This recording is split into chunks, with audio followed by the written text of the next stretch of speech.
Hey everybody, welcome back to Travel Trailer Nation. Today I thought I would touch base and we could talk about traveling with our pets.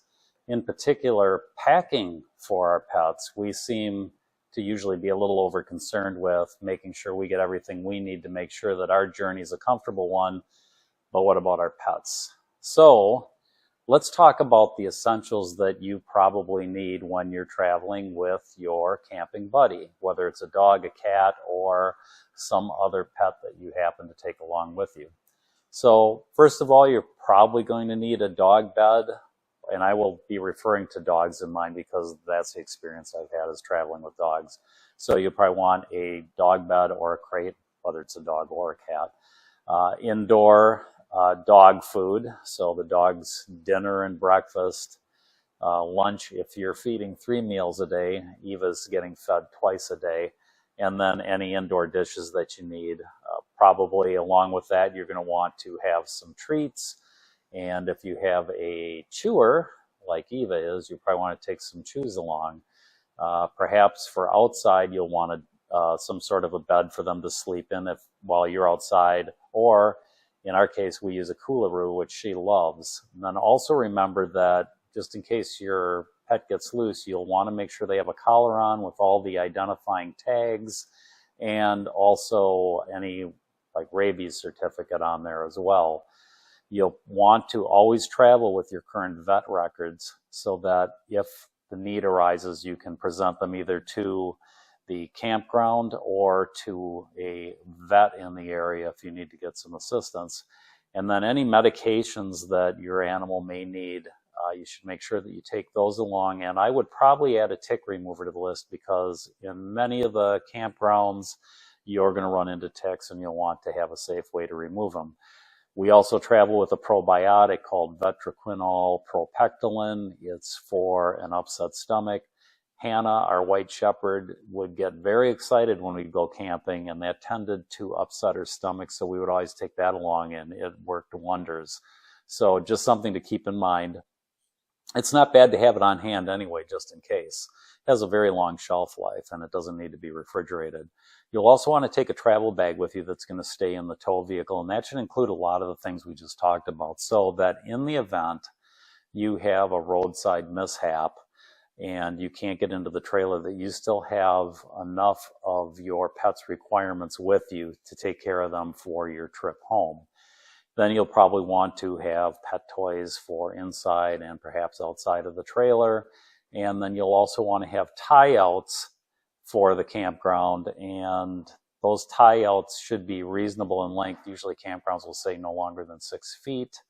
And you'll need also a good way to secure them. We used to use those twist in the ground ways to attach the dog lead, and I found those to be really unsatisfactory, mainly because it depends on the campground you're at. If you're at a gravel site, you're not going to get it in. If you're at a very loamy, sandy site, it's just going to pull out. So what we've done is we've drilled through the frame of the trailer and put an eye bolt in there, and we just clip right onto that. And Eva's not going anywhere unless she's going to take the whole trailer with her. Don't see that happening. Also, I would take a water bowl in the car as well as some extra water for stops, and then have an outside water bowl at your campsite too, which you'll want to drain the water out of and take it inside at night. Otherwise, you're going to have critters coming up and drinking out of it, and I'm not sure what kind of a disease your pet could get from that, but it probably wouldn't be good. A couple of leashes you should take. We usually travel with 2 leashes, a slip leash, and then we have a clip-on leash. Both are 6 feet long. That's usually the recommended length or required length at a campground. You'll possibly get into trouble if you're doing something longer than that. I see a lot of people with retractable leashes. I think that's a bad idea. And the reason I think that's a bad idea is because I see people letting their dogs stray way out in front of them where they could get into trouble in another campsite. So please remember 6 feet is usually the required length. You probably want to consider maybe even a walking harness, and we have one for Eva, and it goes over her head, goes around her chest, and has a loop in the front for the lead as well as in the back, and we like to clip in the front because that keeps her from pulling, because it'll turn her, and she doesn't particularly care for that. Also, remember to preview the campground rules when it comes to your pet and make sure that you're going to hit all the requirements.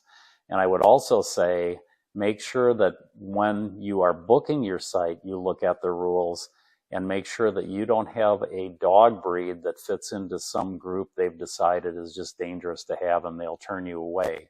Make sure that you know that up front so that you're not having an ugly surprise when you roll into camp and they say, you've got a German Shepherd or you've got X breed and we can't have that here, so you'll have to go somewhere else. It only happened to us once. I was a little surprised because it never happened before that, and it's never happened since. And that was a number of years ago. But it's just something to make sure that you're on top of. So, like I said, you don't have an ugly surprise when you get there. And then also the area you're in, please make sure that you have a list of vets in the area so that if your camping buddy gets sick, you have a place to take them to. And remember, your pets are relying on you to make sure that you've packed everything for them, because they don't get that sick feeling in their stomach when they roll out of the driveway wondering if they forgot something. They're leaving that up to you. So I hope this helps. And until next time, happy camping.